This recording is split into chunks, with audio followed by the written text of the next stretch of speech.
Treating PIDs, treatment of PIDs. In this video today, we are going to talk about treatment for PIDs.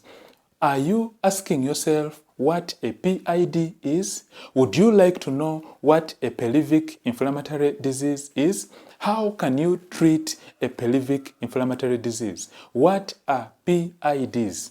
Welcome to our channel. Gerard Massa, the Health Educator, is the name of the channel, and I'm really so happy to talk to you today. On this channel, we do create awareness about fertility and reproductive health, and this video is for basic education. It's for information and education purposes only. So remember to watch this video to the end, and you are going to learn a lot about the treatment of PIDs. So we have said that P means pelvic, and then I means inflammation or inflammatory, and then D stands for disease. When you are a woman and you have a history of treating UTIs or urine tract infections poorly, you get treatment for 1 day or 2 days, and then you do not complete the treatment, the end result is going to be that these infections can ascend upwards up to a part in your womb known as the pouch of Douglas, and then free fluid may collect in that specific part. The pouch of Douglas is the part between your rectum and your uterus. That small space, that empty space, is what we call the pouch of Douglas. By the time you have free fluid collecting in this POD or the pouch of Douglas, then it means you've been having this problem for some time. So how can you treat pelvic inflammatory disease? This video is for education purposes only, so we shall be very precise. The first way to manage pelvic inflammatory disease, actually before we talk about the management of pelvic inflammatory disease, it is very, very important for us to note that before you get treatment for a pelvic inflammatory disease, you need to first of all confirm that you are having a pelvic inflammatory disease.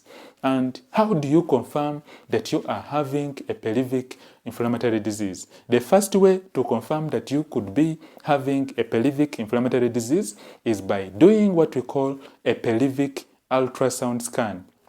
When we talk about a pelvic ultrasound scan, this is a test which is done in hospital, requested by your doctor, whereby pictures are taken on a screen of your reproductive system. So images of your reproductive system or images of your womb are taken and then displayed on a screen, whereby a printout or an image is actually released to show how your womb is. So what is happening is that when you do the pelvic ultrasound scan, a study of your ovaries will be seen, your fallopian tubes will be seen, and then your womb will also be visualized, but we are interested in that part known as the pouch of Douglas. If there's free fluid appearing in the pouch of Douglas, this appears as a very dark liquid. Also in ultrasound language, we call it anechoic free fluid collection in the pouch of Douglas. So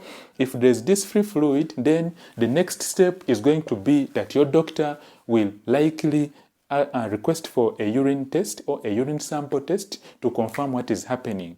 There are two types of tests which may be requested. The first is what we call the urine culture and sensitivity test.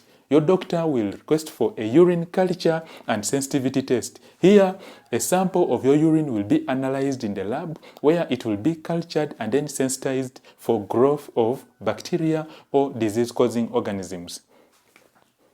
After a urine culture and sensitivity test report is out, definitely you will be able to get treatment, because with a urine culture and sensitivity report result, normally the drugs you are supposed to be given by your doctor will be displayed on that report. So a urine culture and sensitivity test is very, very key in the management of PIDs.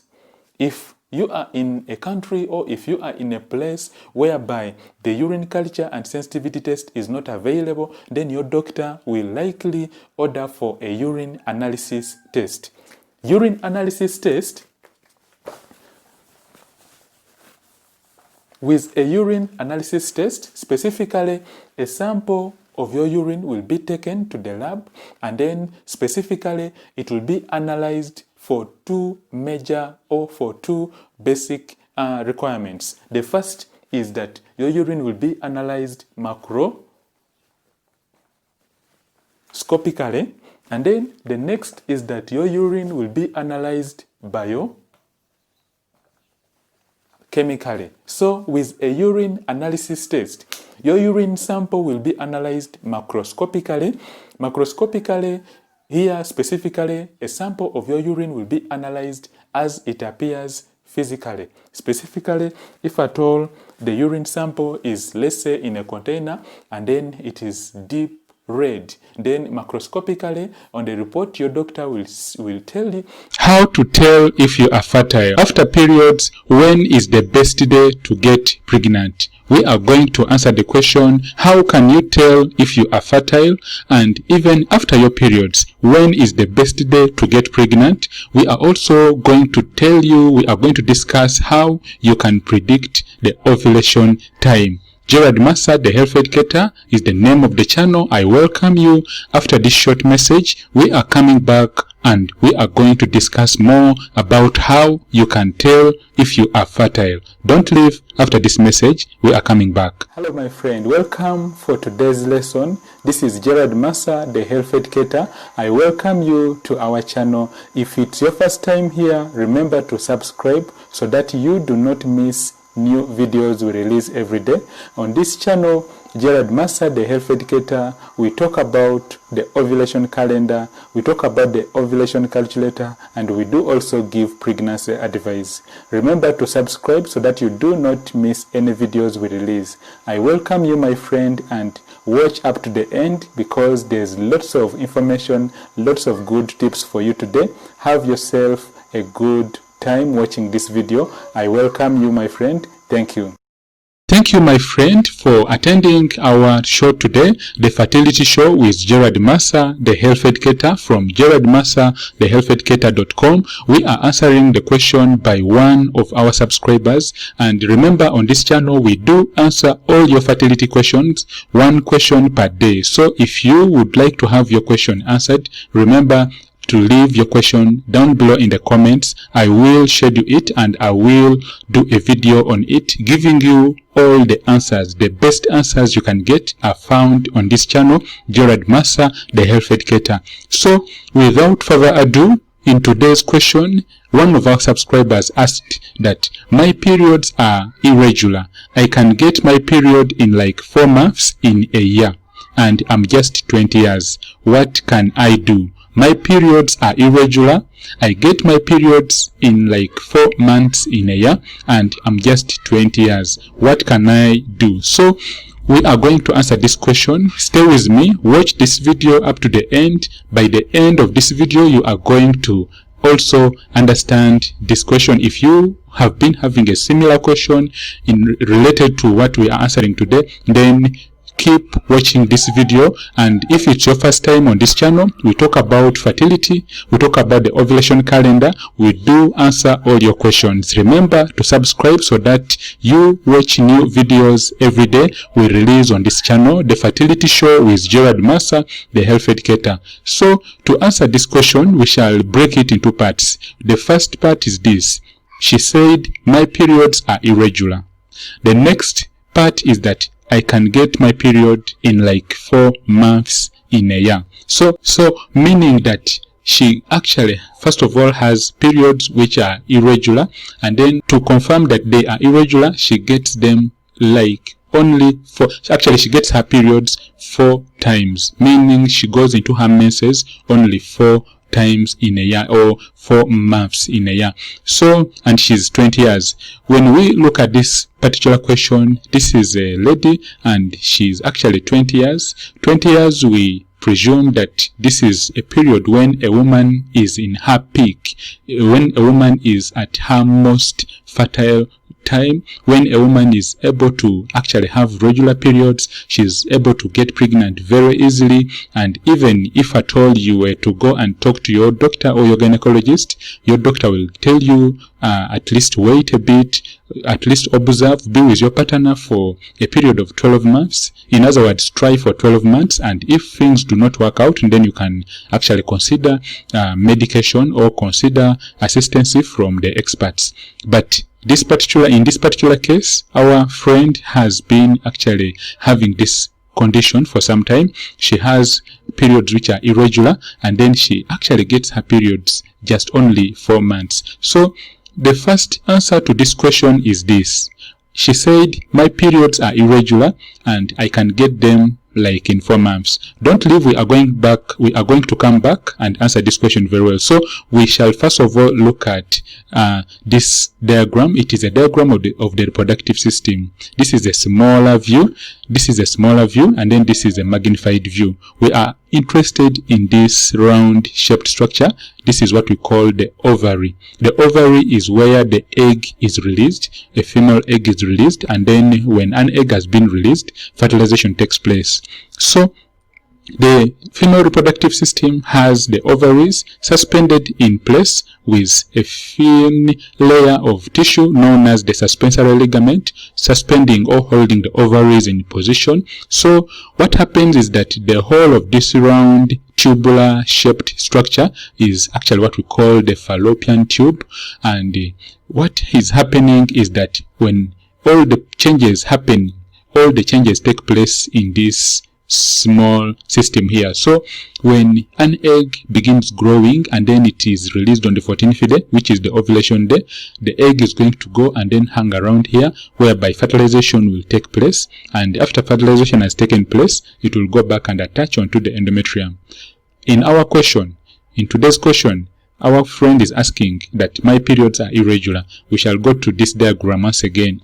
When an egg has been released, what is going to remain behind is an empty shell of what was holding the egg, what was keeping the egg. As you can see around here, this was, first of all, this is what we call a mature Graafian follicle. At this stage, there's a hormone which rose. This hormone is known as the luteinizing hormone. It brought about the rupture of this mature egg. So when it ruptured, what remained behind is what we call the corpus luteum. So the corpus luteum actually goes on producing a hormone known as progesterone, which is a pregnancy hormone. This happens for only 1 to 2 weeks, thereby it disappears or it disintegrates. Remember, we are answering the question asked by one of our subscribers that she has irregular periods. We are answering the first part of the question, whereby we are saying what are the causes of irregular periods. So what we are discussing is that in a normal menstrual cycle, a woman who is ovulating very well, she will undergo all these changes, whereby an egg will be released, and then this egg will go and hang around this junction known as the ampulla, whereby fertilization will take place. And then, assuming that a woman has patent or has fallopian tubes which are not blocked, the egg will travel back and then attach onto the endometrial wall, whereby growth will begin taking place, and then a baby will form later on as the weeks and the months progress. So the causes of irregular periods are this. You may realize that a woman may not be ovulating very well. This may be due to some changes which are happening. Remember we said that for the whole process of ovulation to take place, there should be 2 hormones which are actually present. The first hormone is known as the luteinizing hormone, and then the next hormone is known as estrogen. But in this particular case, we are more interested in luteinizing hormone, or LH, because even if you go to your doctor and you ask about the hormones which are really very necessary for ovulation to take place, they will advise you that this is known as the LH, or the luteinizing hormone. And actually your doctors or your specialists will advise you to actually buy the OPK kits. These are known as the ovulation predictor kits, and these specifically look for these hormones I'm talking about today, the estrogen and then the luteinizing hormone.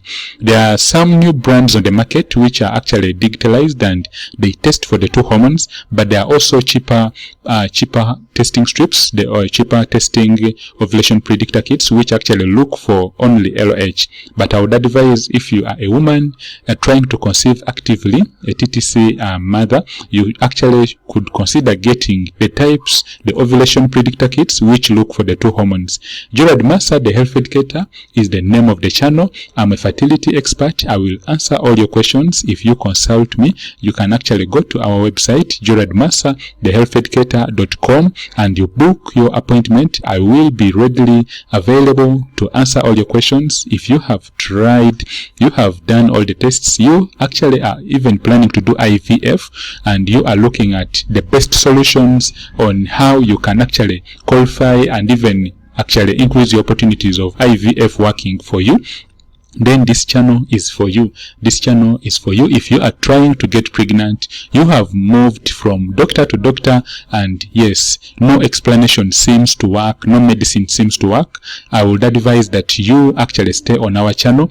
You watch lots of videos we've made. There are actually lots of videos on this channel. I believe among the many videos, you will find one with the answer to your solution, but still you can book to have a one-on-one consultation with me. So we have answered the first part of the question, which was saying that my periods are irregular, and we have said that the first cause or the causes of irregular periods is that when there is hormonal imbalance, and we said that the hormones we are talking about include luteinizing hormone, estrogen hormone, progesterone hormone, which is also known as the pregnancy hormone, and then the fantastic hormone known as estrogen.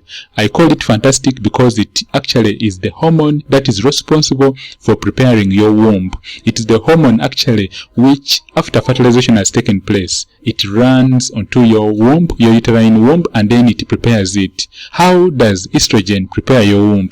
It prepares it by making it thickened. It actually increases the surface area. It makes it kind of like sticky. It prepares it so that when the egg that has been fertilized, known as the zygote, comes this whole distance through the tube, actually as the egg that has been fertilized is moving along your fallopian tubes, it undergoes cell division, and it actually forms a round structure known as a blastocyst or morula, and then this comes and then it attaches around here. Once it has attached here, if you actually have been having normal hormonal levels, your estrogen has actually been okay, and then even your progesterone levels are okay, then growth or pregnancy will proceed. If you have issues with progesterone, you have very low progesterone, you have very high estrogen or very low estrogen, normally this leads to what we call a chemical pregnancy or a very early pregnancy loss, also known as a miscarriage. So if you have been having repeated miscarriages, the answer is there for you. Repeated miscarriages may be due to many things. So in this video today, we are not discussing miscarriages, but I will throw more light about miscarriages. Miscarriages or very early pregnancy loss before 20 weeks are normally due to, number one, urine tract infections, also known as pelvic inflammatory diseases, or urine tract infections which are not actually urine tract infections which are poorly treated. Self-medication is very, very bad for a woman, even though you're not trying to get pregnant. But whenever you are feeling unwell, whenever you are having issues, you should always consult your doctor, who will request for the tests which are actually standard for every woman. Every woman who is having low abdominal pain should have a pelvic ultrasound scan done. Every woman who is having abdominal pain should actually have some tests done, like the urine culture and sensitivity test, also known as the urine culture, urine C&S test, but you should actually do a urine culture and sensitivity test. You should do a pelvic ultrasound scan test. This can point out what could be causing your repeated infections. And the good thing about a urine culture and sensitivity test is that it actually even points out the drugs you are sensitive to, the drugs that are going to work for you. If you do this test, your doctor will explain to you how it goes about, how the samples are collected, and then how long your results are going to be out. You should do this, and then once you actually even do a fertility hormonal screen test, then treatment can be given. I believe that for every problem, there's a solution. So if you have been trying to get pregnant and things have not worked out for you, I really hope and pray to God that these videos help you. You can also book your appointment to talk to me, to talk with me personally. I'll give you all the time. I'll give you the time. I will actually explain to you to the best of my knowledge of whatever you are asking. And yes, we shall also put in prayers for you, and we hope and pray that things will work out for you. Book your appointment to talk with me. Go to my website, Gerard Massa, the Health Educator, and yes, I'll be waiting for you to talk to you. So we have answered the first part of the question, and we have said that the causes of irregular periods are hormonal imbalances, repeated urine tract infections, diseases of the reproductive system like fibroids, myomas, polycystic ovarian syndrome, which is actually one of the leading things we can actually point out in this particular scenario. Our friend said that, she's our subscriber, she said that my periods are irregular. I can get my periods in like 4 months in a year. So if at all you are a woman, you are supposed to be actually ovulating and going to your periods every month, and that's why it is called a period. It's actually I've forgotten about this, how it is called, but to make it simple and clear, if you are a woman, you are supposed to be ovulating on the 14th day of every, actually on the 14th day of every month, and then whenever you are not ovulating, there's going to be changes. You are going to be actually having issues with your menses. Next thing is that you are supposed to be having your menses every month. Now, the length of your menstrual cycle may actually vary. The normal is supposed to be 25 up to 35 days. So if you are ranging in between that, that's okay. If your cycle runs for 33 days, it's okay. If it runs for 34, it's okay. So if at all it goes beyond 35, then we say there's a problem. There could be something causing this, and that's when you need to talk to an expert. You can talk to your doctors near you. You can actually book your appointment to talk with me. We are also answering this question, and our friend said that she gets her periods 4 months in a year. We have said that the cause could be actually hormonal, and I would recommend to our friend that you go see your doctor, who will do the tests we've talked about previously. With the tests which will be done when you go are, number 1, you will do what we call a urine culture and sensitivity test to rule out infections which could be causing your periods to be irregular. You'll also do a pelvic ultrasound scan. This will give a clear picture on how your ovaries are. The ovarian levels or your ovarian reserves will be assessed. And then also another test which is very key in this particular case is what we call the anti-Mullerian hormone, abbreviated as the AMH hormone levels. So when you do the AMH levels, sorry about this, let me repeat it. When you do the AMH, that is the anti-Mullerian hormonal level test, it will give a clear picture of really what is causing your periods to be irregular. A very high anti-Mullerian hormone test or a very high AMH test will actually give a clear picture that you could be having a condition known as polycystic ovarian syndrome. And of course, polycystic ovarian syndrome, when we take a look at this diagram, this is when ideally ovulation was supposed to take place on the 14th day, but in polycystic ovarian syndrome, the whole process of ovulation does not take place. Actually, women having polycystic ovarian syndrome, they actually do not ovulate. The time of ovulating, LH rises, and then it keeps rising, and yes, they may need assistance to actually help out the whole of this. There are drugs which can be given. They are available. They are readily available. They can help you to ovulate if you are a woman and you have polycystic ovarian syndrome. So we have said that some tests need to be done. We've pointed out the tests which need to be done. The next thing is that the second part was that she is just 20. So being a lady who is in her 20s, I would really advise that it's high time you talk to your doctor to have all this assessment done. Remember, we have answered this question in parts. If you've not understood the whole explanation, I will do a recap for you. My name's Gerard Massa, the health educator. I'm a fertility expert with over 10 years in the field, and yes, with lots of success stories. I'm really thankful and grateful to God for really everything, for the knowledge, for everything, so that we are able to share this information with our friends, with everyone all over the world. So we are saying that our friend said that my periods are irregular. I can get my period in like 4 months in a year, and I'm just 20 years. What can I do? So we have answered this question, and we have said that the first thing you should do is that you should actually have yourself evaluated. You should actually, not you yourself doing the tests, but you should talk to your doctor, who will do the following tests.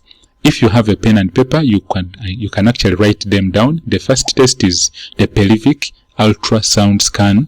The pelvic ultrasound scan is specifically going to look at your ovaries. The ovaries are very key in this particular scenario because they are actually responsible for bringing about the release of the egg. Next test you are supposed to do, my friend, is you are supposed to do what we call the AMH test, or the anti-Mullerian hormone test. If your AMH levels are very high, then remember this could be pointing to a condition known as polycystic ovarian syndrome, or PCOS. You do not need to worry about this. Book your appointment with me, and I will explain to you on how best you can get pregnant, how best you can easily get pregnant even if you have polycystic ovarian syndrome. Next thing, or next test that will be done for you, is you are supposed to do what we call a fertility hormonal screen test, whereby the other key hormones like estrogen, progesterone, follicle stimulating hormone, and then also LH will be assessed. Because in our previous videos, if you missed these videos, you should actually go back to our videos and then watch. We have done videos on the production of the hormones. We've done videos on FSH, LH. As a summary, we said that FSH and LH, by the way, FSH means follicle stimulating hormone. It is a hormone which stimulates your follicles. When we look at this diagram, these small round structures, which are kind of like small balls, they are what we call the follicles. These are actually what goes on to become an egg, which actually matures, and then it is released on the 14th day. So behind the scenes, what brings about these changes to happen, it is basically hormonal. Hormones are actually, how should I put it? Hormones are those things, they are those, we shall call them like chemicals which are released in your body, in our bodies, and they play key functions. In men, there are hormones which are produced, which are also produced in women, but in the different sexes, in men, there are some hormones which are higher. Like in men, the most predominant hormone is testosterone. Testosterone is a hormone in men which is actually very high, and if you are a man and you actually have low testosterone levels, then there are high chances that you are actually, you might actually be, you may end up having more characteristics of the females.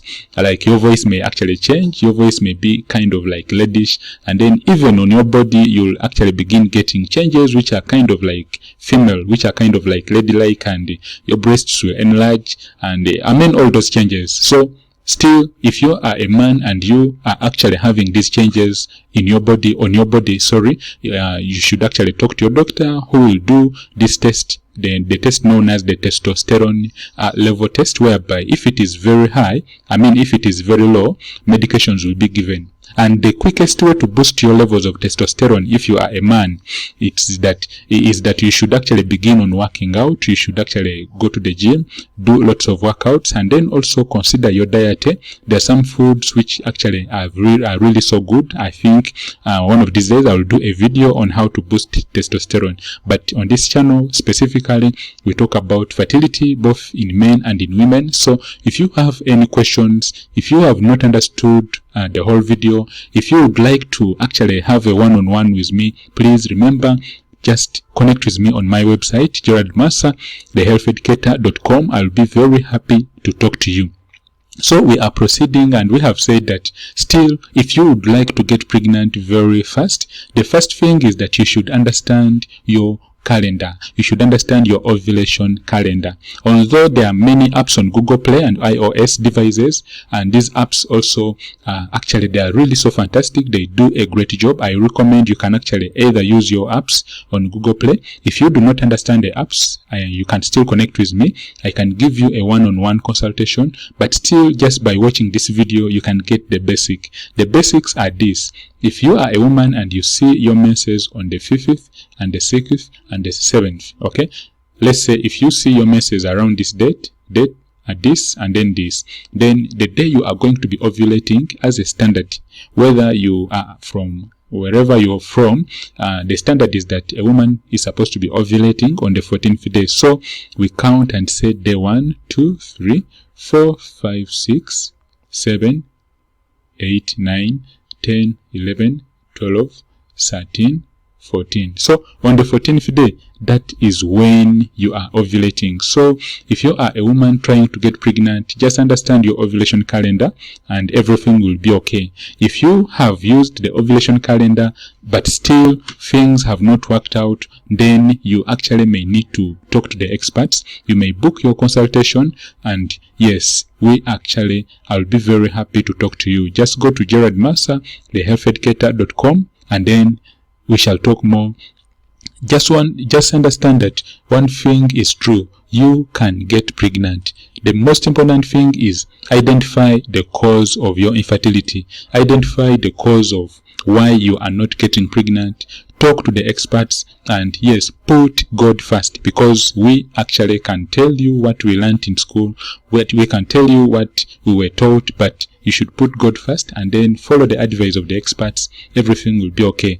Many women are benefiting, many lives are being changed, many women are getting pregnant. You can also get pregnant today. This is the Fertility Show with Gerard Massa, the health educator, where we release new videos every day at exactly 17 hours every day. A new video comes out. Let me wish you a very happy and fantastic day. Thank you for staying with me for this while, and I hope you have learned something. Our friend who asked the question, I hope you've got the answer. If you have not understood anything, please connect with me on this channel, subscribe for new videos, share this video on your social media so that many of our friends get this information. The best things in life are there. The only thing is that you just need to do something. You just need to search. Gerard Massa, the health educator, is the name of the channel. The Fertility Show with Gerard Massa, the health educator. Thank you, my friend, and may God bless and protect us. Bye-bye. Thank you for attending today's lesson. Remember to subscribe for new videos we release every day, and we release new videos every day at exactly 17 hours. Thank you for attending today's lesson. I hope you've learned something from today's lesson. Let me answer all your questions down below in the comments. Have yourself a fantastic and healthy day. Gerard Massa, the health educator, wishes you a very fantastic day. Bye-bye. Pregnant? Have you ever asked yourself why you are not getting pregnant? You have taken all the drugs, you have followed all the diet plans, but still you are not getting pregnant? This is Gerard Massa from gerardmassa.thehealtheducator.com, and on this channel we do create awareness about fertility and reproductive health. We are going to answer a question that has been asked by one of our viewers, and this question is this: I had a miscarriage, will I get pregnant again? One of our viewers had a miscarriage and she's asking, will she be able to get pregnant again? Watch this video up to the end and we are going to answer this question together. This is Gerard Massa, the health educator, and I welcome you on our channel. Remember to subscribe for new videos about fertility, about reproductive health. We release every day at 17 hours. So she's saying that she had a miscarriage. Will she be able to get pregnant again? One thing we should take from this question is that there's this word called a miscarriage. A miscarriage is early pregnancy loss. When a woman is pregnant and before the pregnancy makes 20 weeks, the pregnancy comes out, we call that a miscarriage. There are many types of miscarriages or abortions, and specifically we shall not go into all the details, but in brief we have one which is inevitable. An inevitable miscarriage happens whether you've done anything, whether you've taken any drugs or you've not taken any drugs, or it just happens. And then there's that whereby it is incomplete, and then there's another type which is actually complete, and then of course there are other types which are actually known as molar miscarriages. So we are talking about a miscarriage. We are answering this question by one of our subscribers who said that she had a miscarriage and she would like to know, will she be able to get pregnant again? When you look at this question, you realize that at first she was pregnant and then she had a miscarriage. Just by the mere fact that she got pregnant, this means that she can still get pregnant again. The most important thing we need to do here is that she needs to do what we call a pelvic ultrasound scan. She needs to do some tests and then identify what caused the miscarriage. And then after identifying what could have caused the miscarriage, she can still go ahead and get pregnant again. So we are answering a question by one of our subscribers, and she said she had a miscarriage. The question is, will she be able to get pregnant again? The answer is address or handle what caused the miscarriage, and then you will be able to get pregnant again. There are many causes of miscarriages. The commonest causes are infections, for example, a PID, when a woman gets an infection and then she does not treat it very well, specifically a urine tract infection, and then she treats it poorly or she does not get treatment. There are high chances that this infection can ascend upwards up to your cervix, and then it may cause what we call cervical incompetence, or your cervix may actually open up and you can end up into a pregnancy loss. So to answer a question asked by one of our subscribers, it is very, very possible that you can get pregnant again, but use that time after they've done the cleaning of your womb. Use that time to find out more about what could have caused the miscarriage. So we are proceeding with our answer for this question, and we have said that the commonest causes of miscarriages include infections. They do also include stress, and then of course also overactivity. If you are pregnant and you are working a lot, you are sitting for, actually you are doing lots of activities, you are carrying heavy things, you are moving from place to place, and you are pregnant, you are still actually in the early stages of pregnancy, you are in the first trimester, but you are moving a lot. Overactivity can bring about pregnancy loss. So if you are pregnant and you are in your first months, it is very advisable that you do the routine checkups so that actually if at all an infection is identified in your urine, it will be treated by your doctor.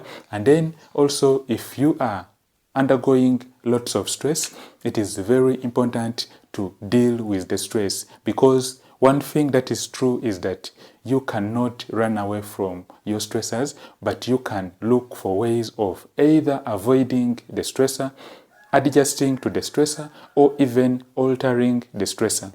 Because when you are pregnant and you are exposed to constant stress, there's a hormone known as cortisol, which will... How to calculate your ovulation cycle, how to calculate your ovulation calendar, how to calculate your ovulation calendar, how to track your safe days and your danger days using the calendar method. Assuming you are seeing your periods on the first day, which is around this period on Monday, assuming your first day of your period is on 1st, which is Monday, and then you see your periods again on 2nd, you see your periods again on 3rd, that is Wednesday, and then also you see your periods on 4th. We want to use this method to identify the days you are going to ovulate. Remember, we've said that when you see your periods on day 1, that is on Monday, day 2, that is Tuesday, day 3, that is Wednesday, and day 4, that is Thursday. Just we're using this as an example, but it could be actually any other day of the week, but we are using this as an example. So in this particular case, you see your periods for 4 days. That is 1, 2, 3, 4.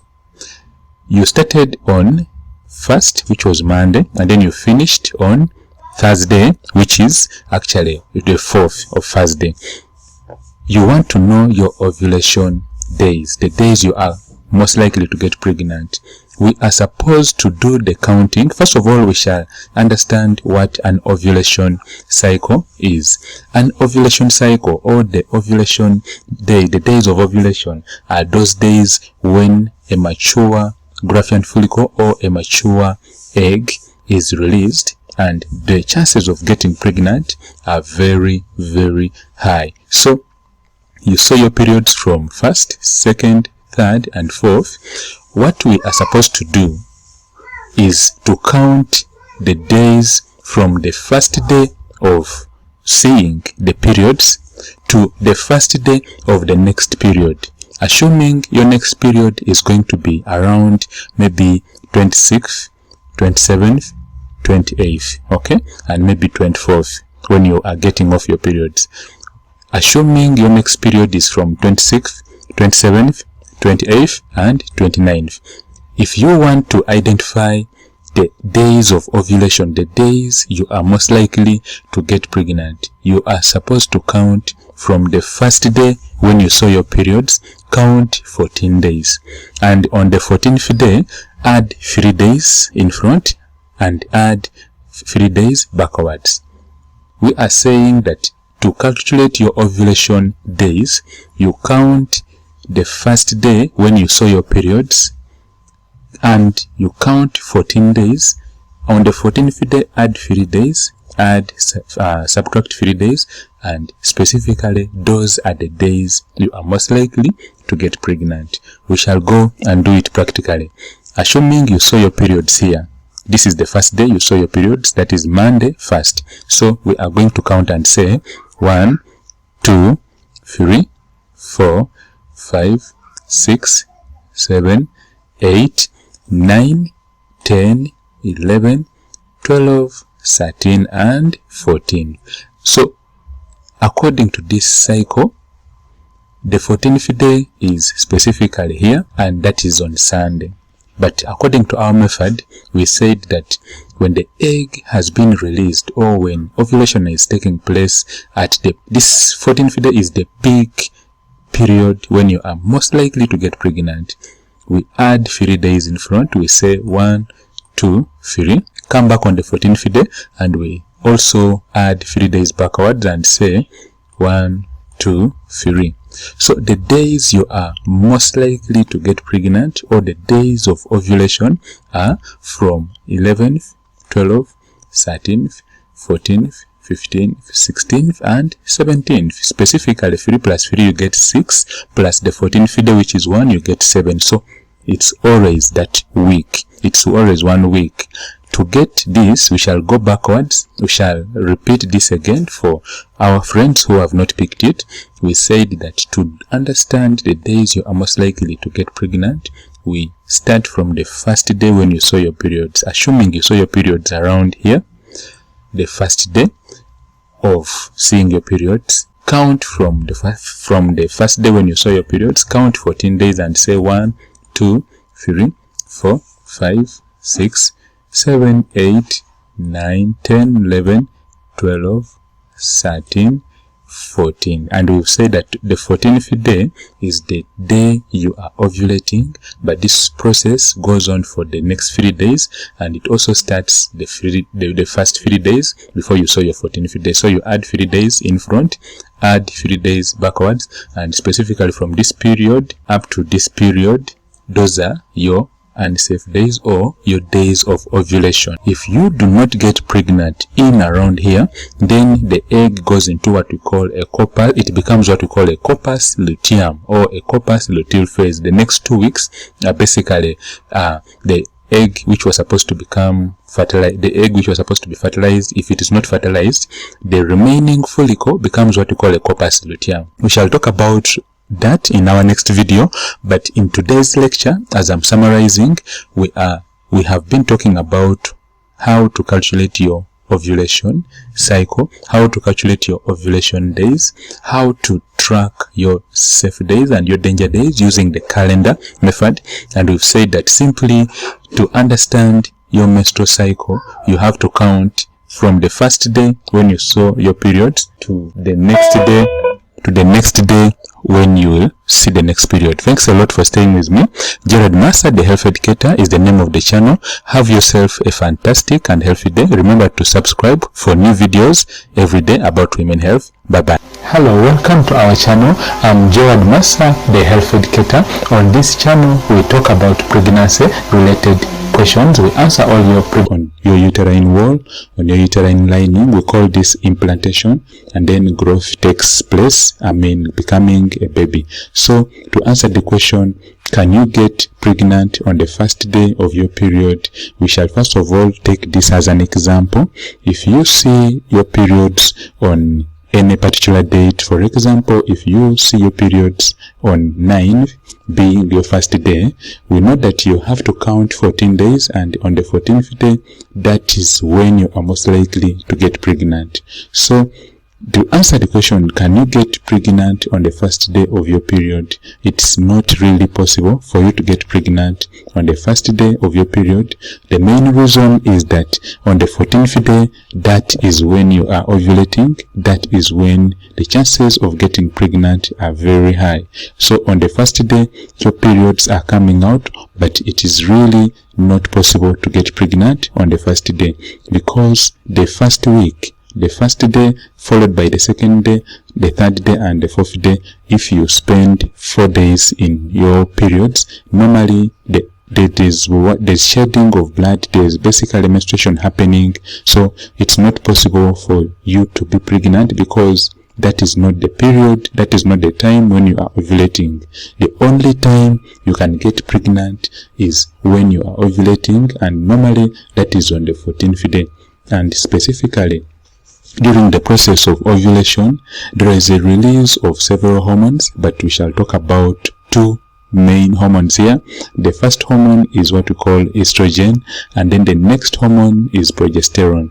And also there's another hormone which is very important, and it is known as the luteinizing hormone. So the only way to confirm whether you are able to get pregnant is by using what we call the ovulation predictor kits. These can easily be got in any nearby pharmacy near you, and these can easily be used. They look like pregnancy test strips, but they can tell whether you are in your ovulation or whether you are about to get pregnant. So to maximize the chances of getting pregnant, if we take an example of 24th, if this is the date you are ovulating, we always advise that you be with your partner at least at least 1 day before your date of ovulation.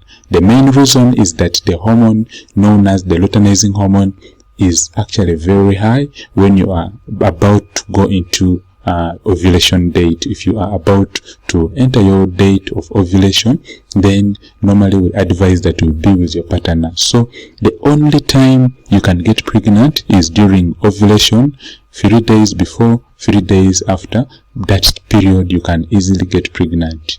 If at all you are on your first day of your periods, it is not possible for you to get pregnant. And remember, this is Gerard. Can you have fertile cervical mucus but not ovulate? Can you have fertile cervical mucus but not ovulate? In this video today, we are going to answer the question, can you have fertile cervical mucus but at the same time not ovulate. Gerard Massa, the health educator, is the name of the channel. I'm really so happy to talk to you, my friend. Thank you for subscribing. You'll be able to get new videos I put out every day about women's health, about fertility, infertility, pregnancy related topics. On this channel, Gerard Massa will talk about women's health. So in today's lesson, can you have fertile cervical mucus but not ovulate? We are going to begin by defining what we mean by the term ovulation. Specifically, ovulation is the release of an egg which is mature, and this happens on the 14th day. If we take an example of this calendar, assuming we are using basically an example, if you saw your periods on day 3 and then on day 4 and then on day 5, what happens is that to calculate your ovulation date, the day you are ovulating, you specifically begin counting from day 3, and you begin counting. We take the first day you saw your periods to be our day 1, and then we shall say 1, 2, 3, and then we shall proceed and count up to 14. So this is 3, 4, 5, 6, 7, 8, 9, 10, 11, 12, 13, 14. So if you saw your periods on day on 3rd, that being our day 1, your ovulation date is 16th. So ovulation means chances of getting pregnant are really increased. The chances of getting pregnant, or the day you are most likely to get pregnant, is what we call the ovulation day, and it's basically the 14th day from the first day you saw your period. We are using this as our background study to answer our question, can you have fertile cervical mucus but not ovulate? Having understood ovulation, that this is the release of an egg which normally happens on the 14th day, an egg is released when it actually is really small on the 14th day, and then it goes on. Actually, an egg begins growing during the follicular phase, and then it begins growing, and then it goes on until it becomes a mature egg. So on the 14th day, it is actually called the Graafian follicle. So when this egg has been released, it normally lasts for only 12 to 24 hours. When an egg is released during ovulation, it lasts for only 12 to 24 hours. So to answer the question, can you have fertile cervical mucus but not ovulate? It is very possible for you to have fertile cervical mucus but at the same time not ovulate. What we need to ask ourselves is this: what could be causing this fertile cervical mucus to be released but at the same time not ovulate?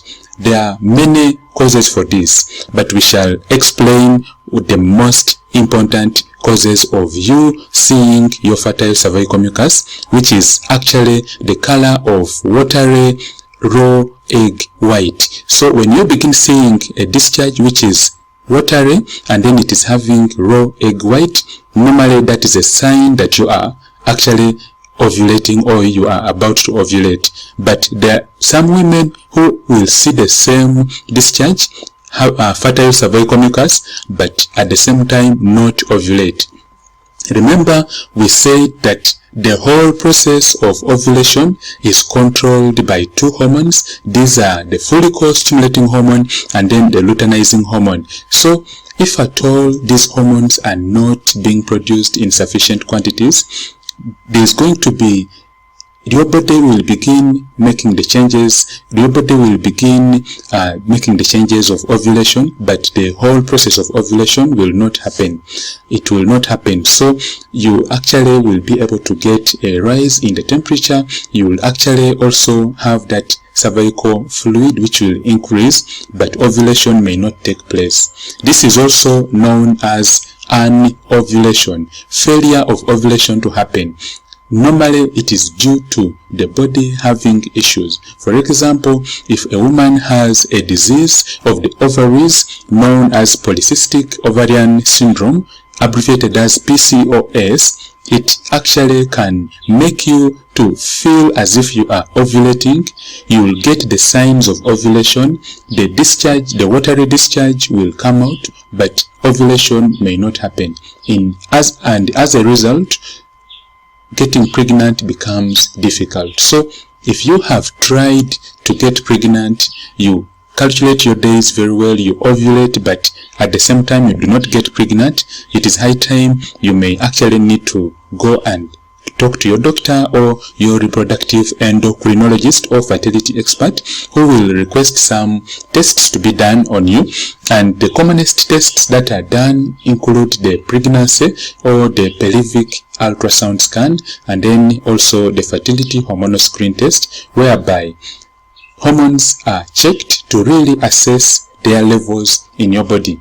The hormones that are normally tested are progesterone. Progesterone normally increases after ovulation. Progesterone increases immediately after our ovulation, and then this hormone is supposed to increase because it is a pregnancy-friendly hormone.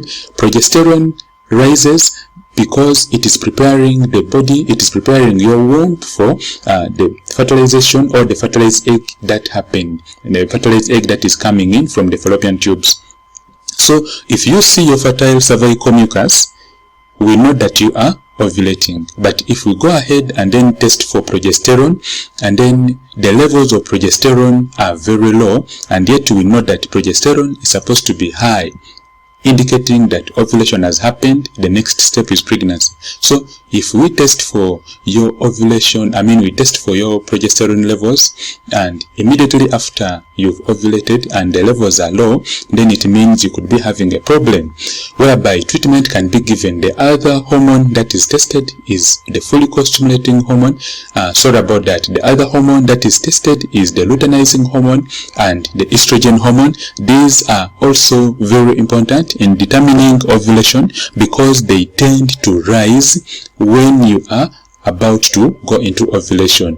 Luteinizing hormone and estrogen rise when you are about to go into ovulation, and then after ovulating or on the ovulation day, they peak, they rise so high, but immediately after they also tend to go down. So can you have fertile cervical mucus but not ovulate? The answer is yes. You can have fertile cervical mucus but not ovulate. It is also known as anovulation.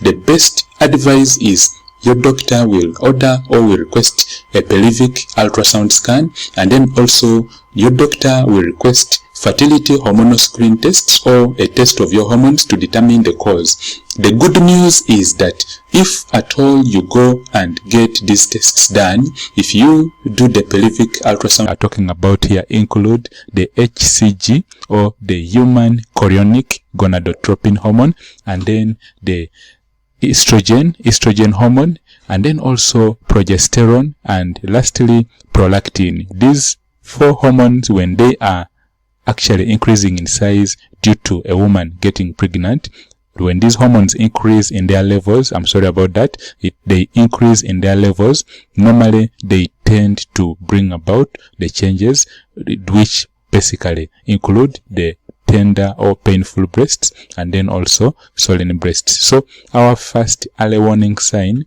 of pregnancy is tender or swollen breasts. Let me know if you have any questions down below in the comments.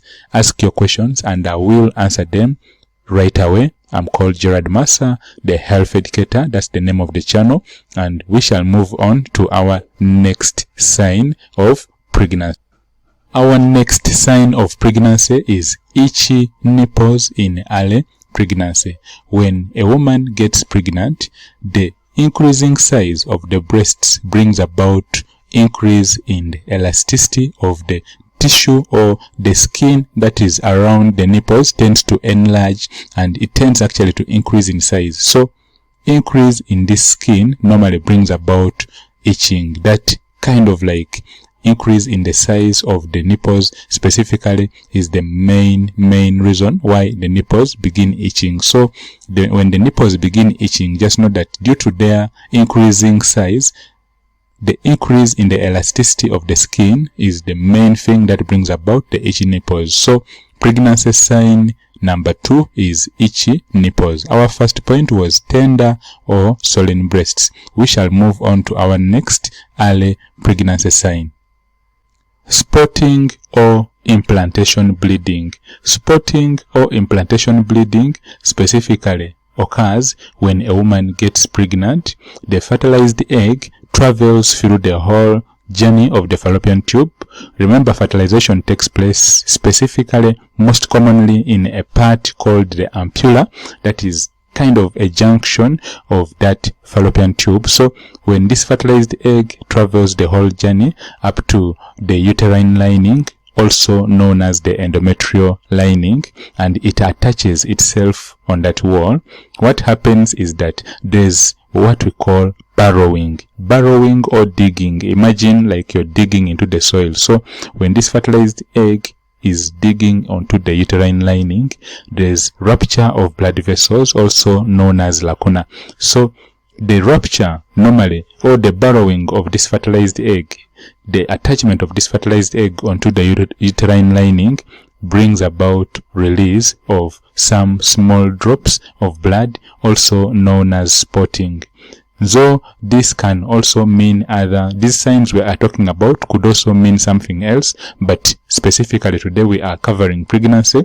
So whenever you see little drops of blood on your knicker, on that period when you are supposed to see your periods, maybe you go in your periods for 2 to 3 days, but you do not see your normal periods, but you get some little spots on your knicker, then that is a confirmation, or it could be one of the early signs to mean that you are, or you could be pregnant. We shall move to our next early warning sign.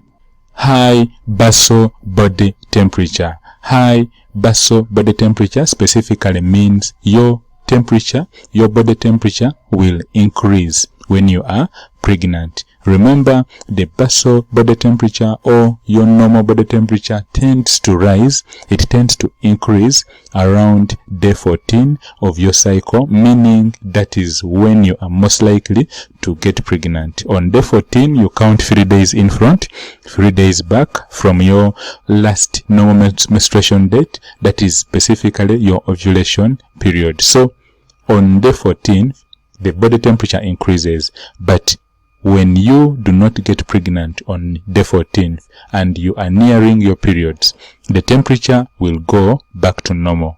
But in a woman who has got pregnant or in a confirmed pregnancy, what happens is that the temperature does not come down. The temperature does not fall. It keeps rising. So when you get that temperature rising at the end of the month, you should not worry about maybe it could be a sickness. No, the first thing is wait. If at all you miss to see your periods, then you can always test. You can do the urine pregnancy test at home to remove all the worries.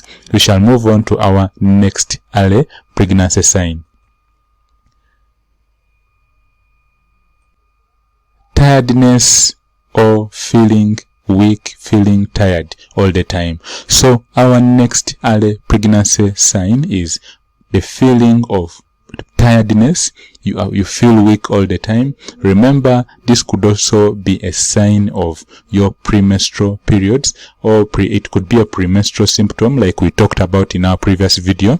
If you missed this, if you missed the lectures, then the lesson on premenstrual symptoms, you can go to our video library, and the videos are all there. We've uploaded all the videos there. You can go and watch all our videos to learn more about premenstrual symptoms, the difference between premenstrual symptoms and of course like pregnancy. So the point we are talking about here is that when a woman has just got pregnant, there's increasing fatigue, there's increasing tiredness, and normally this is due to the increasing surge of hormones, the increasing levels of hormones that are circulating in a woman's body. So increasing tiredness or fatigue is one of the early pregnancy symptoms. Headaches and actually, a woman who has just got pregnant tends to experience lots of headache, and the main reason why the headaches tend to increase in a woman who has got pregnant is because the hormones estrogen and progesterone specifically tend to stimulate the neurotransmitters in the brain. Neurotransmitters are special parts of the brain that specifically tend to transmit messages in your brain. So the high levels of estrogen, the high levels of these pregnancy hormones simply are the estrogen and progesterone. We shall simply call them pregnancy hormones. So when a woman has just got pregnant and the pregnancy hormones are circulating in the body, they tend to stimulate the neurotransmitters, or they tend to stimulate those centers in the brain called neurotransmitters, bringing about headache.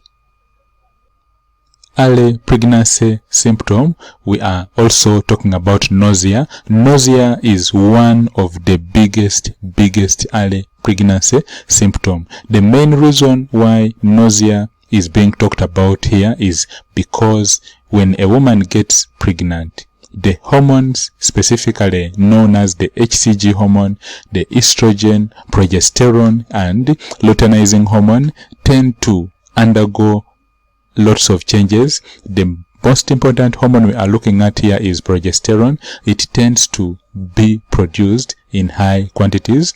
When a woman has got pregnant, the hormone progesterone is produced by the placenta. When she has just got pregnant and the placenta has not yet formed, the hormone progesterone is always produced by the corpus luteum. So when we have all these hormones surging, increasing, they bring about nausea. Nausea can be managed very easily by trying to actually go for bland diet foods, or go for foods that are not so oily. You could also eat more of crackers. Some ice cream will do. Some ice crystals, plain water ice crystals can help.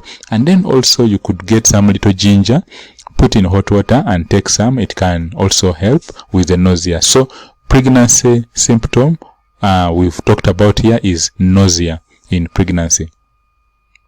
Frequent urination. When a woman gets pregnant, what happens is that there's lots of blood flow to the pelvic area. There's lots of blood flowing because there's something new happening in the uterus. So increased blood flow to the pelvic area puts more strain onto the whole urinary system, bringing about an increase in the urination or frequency of urination. But remember, this could also be a sign of infection. Always, if you are getting frequent, you are urinating frequently, contact your doctor so that some tests can be done. For example, the urine analysis test to confirm whether it is an infection or it could even be diabetes. So, but here we are talking about pregnancy. We shall stick to pregnancy.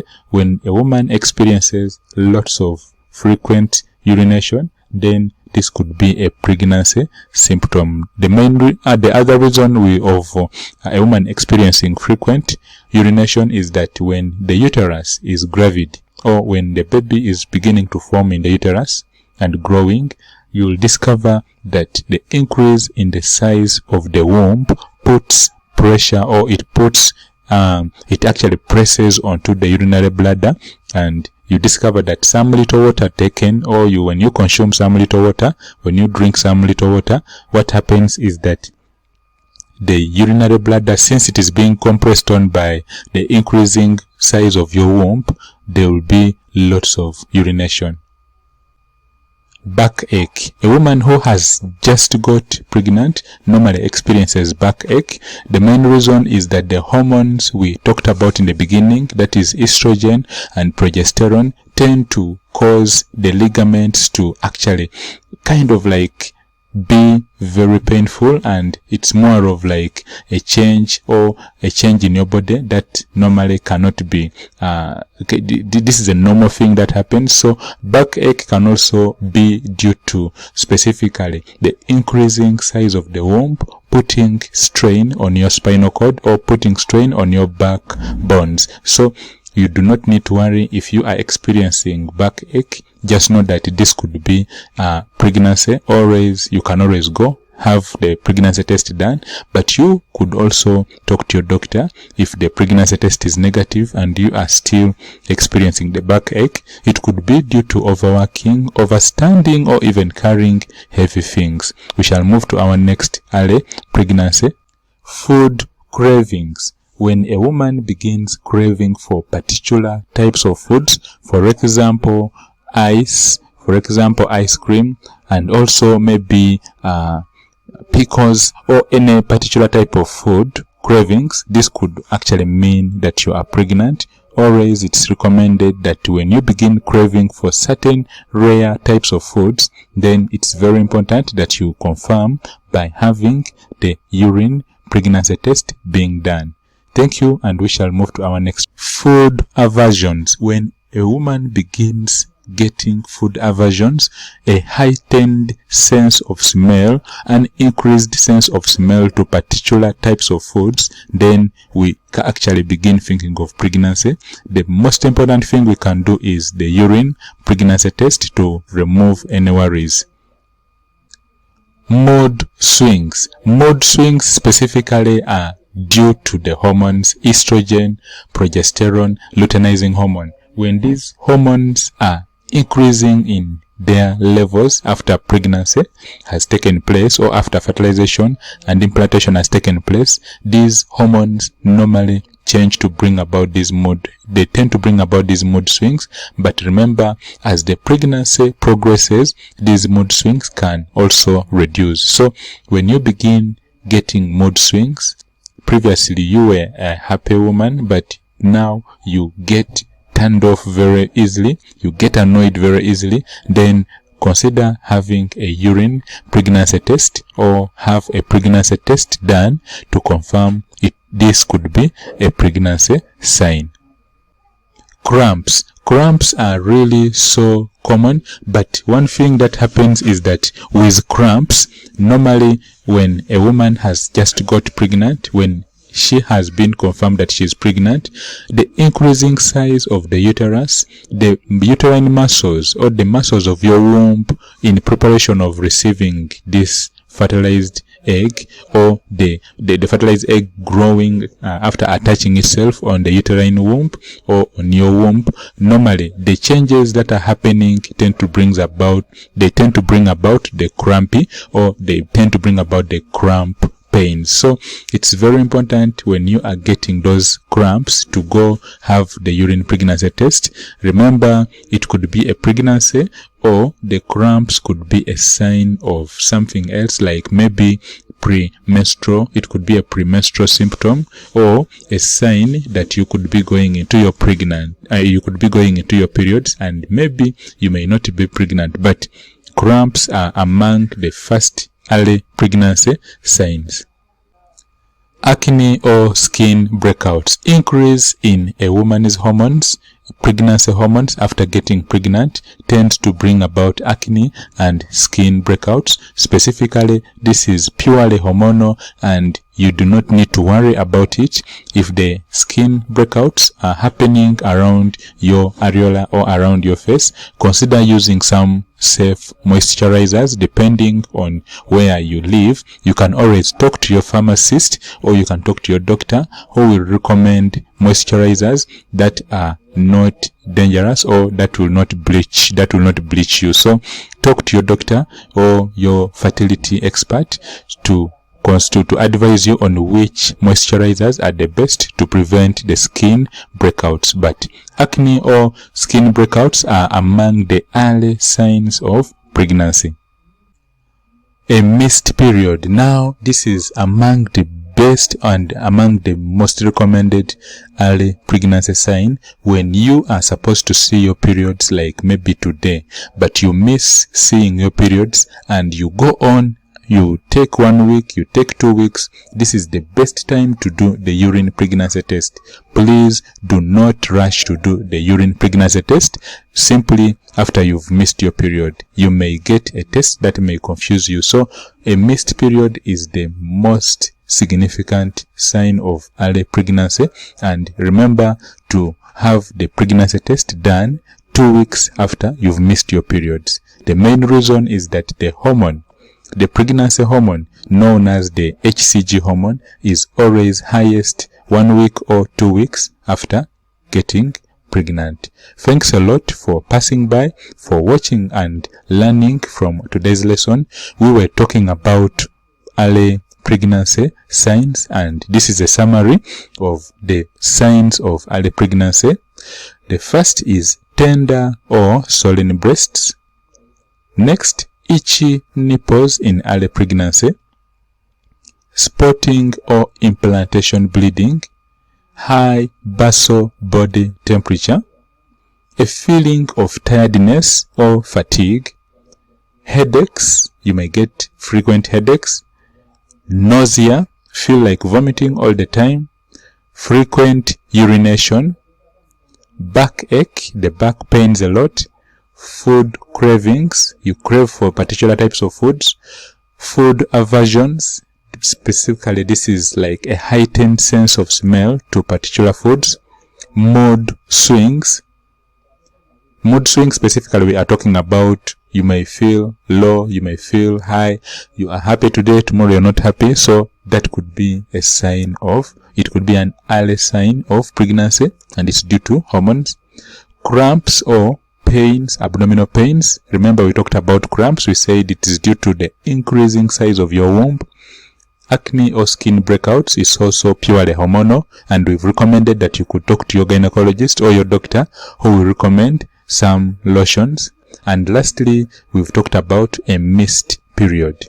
A missed period meaning that fertilization and pregnancy has taken place, so ideally there will be no shedding of the endometrial lining, because we know that shedding of the endometrial lining is basically periods, or it is menses. So when you miss your periods, it is the biggest sign to confirm that you could be pregnant. And to go ahead and confirm, you need to do the 3 recommended tests. The first test is the urine pregnancy test, which has to be done early in the morning when the levels of the HCG hormone are high.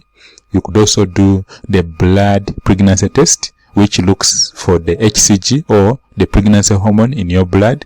And lastly, you could do what we call an obstetric, or when is the best time to get pregnant? When is the best time to get pregnant?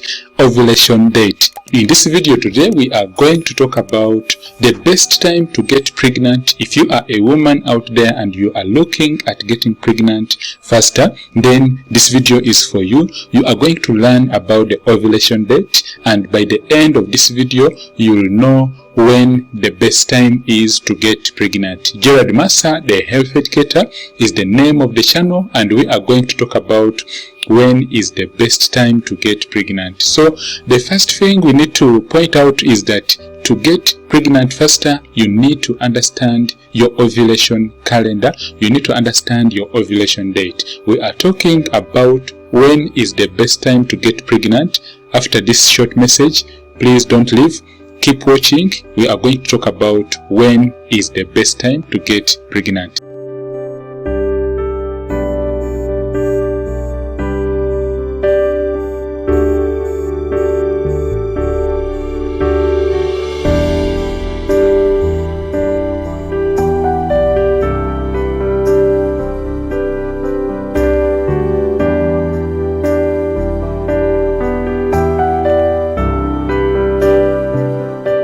Thank you, my friend, for staying around. We are talking about when is the best time to get pregnant. Gerard Massa, the health educator, is the name of this channel, and on this channel we talk about the ovulation calendar, we talk about pregnancy tips, we talk about women health, including ultrasound scans. If you are new here, I welcome you, my friend, and remember to subscribe. Click the subscribe button, also hit the bell for notifications so that you do not miss any videos we put out. We release videos every day at exactly 17 hours. So when we talk about the best time to get pregnant, we need to understand first of all how your cycle is. The normal menstrual cycle ranges from 21 days to 35 days. So if you have a 28-day cycle and you see your periods on the first day, the second, and then on the third, This is basically an example. You could be a woman who goes into your periods for maybe 6 days, but we are taking a 28-day cycle. When you see your periods on this date, and then the second and the third, then to get your ovulation date, the best thing you need to do is you begin counting from the first day, then count up to the 14th day. The 14th day highlighted here is when you are supposed to be ovulating. And when we talk about ovulation, simply we are talking about that period when an egg is being released. The time when an egg is being released from your follicles, from your ovaries, that is what we call the ovulation date. And specifically, you just have to count the days you are in your periods. Do not mind about the rest of the days. Just count beginning from the first day and then count 14 days. And when you count 14 days, it means you are supposed to be ovulating around this period. When is the best time to get pregnant? The best time to get pregnant is that period when you are ovulating. Do not leave. We are going to talk about this in detail. The most important thing we need to note is that when ovulation happens, there are many changes which will take place in your body. The first change is that there's going to be an increase of hormones. The hormones we are talking about here include the follicle stimulating hormone and then the luteinizing hormone. Although there are other hormones like progesterone and then estrogen or estradiol, but the most important hormones we are talking about here include follicle stimulating hormone and then luteinizing hormone. When the time for ovulation reaches, what is going to happen is that these hormones are going to be released from the anterior pituitary gland, and then when they are released, they will go to your ovaries. Your ovaries are also known as gonads, and then these two hormones are going to stimulate your ovaries to release the egg. They are going to stimulate the ovaries to release the egg, and when the egg has been released, it's going to go to that particular part of your fallopian tube known as the fimbria, and then it will hang around there for only 12 to 24 hours. When the mature egg has been released, and then it is in the fallopian